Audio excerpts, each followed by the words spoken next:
Itaro caçou o besouro e o golpeou, até que o seu corpo mínimo restasse apenas mancha na madeira do chão. Era mais do que o besouro que queria matar. Itaro queria matar uma ideia.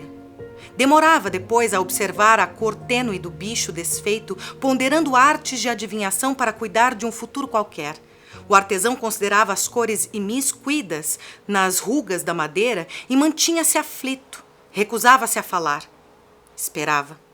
Embora nada se movesse, aguardava ainda a visão completa do que queria saber, como se o bicho morto fosse uma mensagem aberta que haveria de permitir ler-se na limpidez do ar. A criada Kami juntava-se à menina Matsu para se impedir de incomodar. O artesão andava há tempos agravando, feito de fúrias constantes, anunciando piorias e apressando o trabalho. Dormia menos, comia engasgado, esquecia palavras, abria feridas. Subitamente o homem inclinou-se, vertendo a cabeça ao chão, e chorou. As duas mulheres apertaram-se. O que ele houvesse sabido era para os entristecer a todos. A criada Kami já se desenganara. A coincidir com as estranhas visões de Itaro, esfriavam-lhe os cotovelos. 2 pedaços de gelo se metiam nos ossos a avisar do susto. Ficava onomatopeica, magoada. A cega Matsu perguntava: "O que é? O que é?" A outra queria sossegá-la, afagando-lhe atabalhoadamente os cabelos.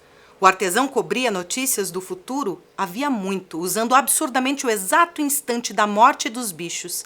Teria sido um peixe que caçara com o pai, ainda criança, que pela primeira vez se expôs diante dos seus olhos estupefatos. Passada a tarde em afazeres e andanças, chegados a casa ainda o peixe resfolegava numa lenta agonia.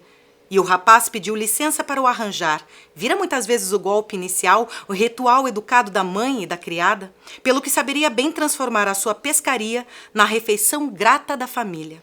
Serviu-se da lâmina e assim o fez. Atentou na quietude do animal, depois do corte, estendido como morte generosa, uma morte de comer, pensou.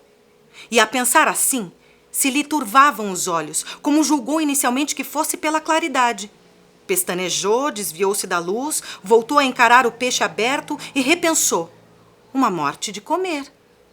No inexplicável da consciência, lhe foi deixada a notícia de que iria ter uma irmã. Sem ver. Pensava assim. Sem ver. Compreenderia mais tarde que o peixe lhe especificara que Matsu nasceria cega. Dessa primeira vez já a senhora Kami se manifestara. Sem saber o que lhe dava, explicava que era um frio a distribuir-se pelos ossos. Nos meus ossos é a noite de inverno, dizia e esfregava os cotovelos a fazer o calor possível. Enquanto Itaro pasmava para o interior de si mesmo, os seus pais admitiam que a criada fora percorrida por um espírito solto. Calavam-se para respeitar a hipótese de alguma decisão divina os auscultar. Queimavam incenso a prestigiar os antepassados e o ânimo do mundo. Simbolizavam com austera dignidade as oferendas no pequeno altar. Aligeiravam palavras e sorriam por graça. O Japão era uma ordem generosa. Respeitavam-na. A senhora Kami também se dividia entre ficar doente dos ossos ou visitada pelo sopro da inteligência universal. Por esse motivo, procurava explicar o que sentia sem parecer queixar-se. Era como definir uma dor por gratidão. Pressentia que deveria agradecer e acarinhar aquele peculiar medo. O medo era também uma presciência. Mas nem sempre a morte dos bichos se expunha ao artesão como o anúncio do futuro. Por vezes, eram apenas corpos debitados no movimento da vida. Coisas acabadas em surpresa, mas destituídas de conteúdo, sem préstimo senão para a fome dos outros ou para o estrume da terra. Em crise, Itaro haveria de abrir insetos como quem seguia por um caminho a fazer perguntas aos que passavam. Matava para perguntar. Já o pai alertara para a incúria de sucumbir a uma curiosidade ao invés de obedecer apenas à fome.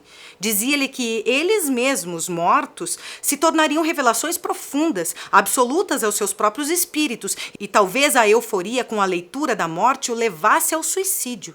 Itaro respondia que mantinha a bênção da sensatez e sempre se desculpava. Peço perdão, meu pai.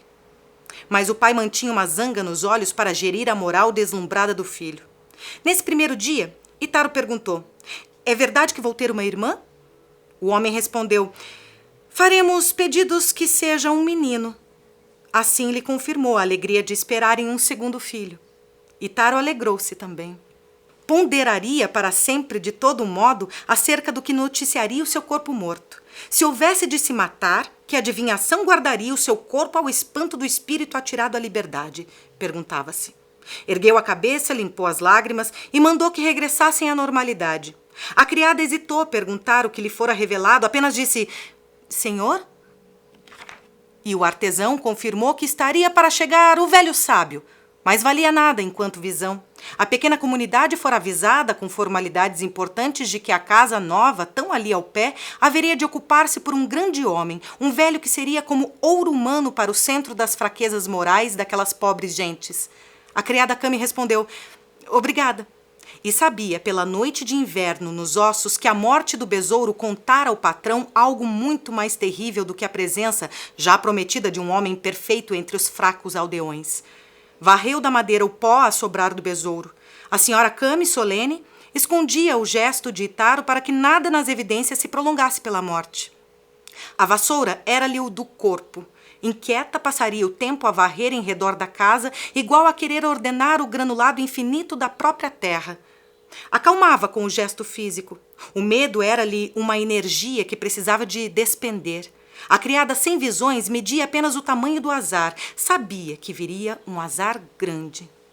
Talvez o maior de todos. O pior. Circundava a casa repetidamente e fazia contas. O desespero de Itaro era sempre maior quando o destino da irmã perigava. A pequena e desprotegida Matsu, pensava a criada Cami, era uma criatura de pura beleza abandonada no escuro. Passava os dias gritando: Masumé, onde estás? E a menina cega respondia: no teu coração. E a criada insistia: e onde mais? E a menina cega respondia: aqui, junto à pedra.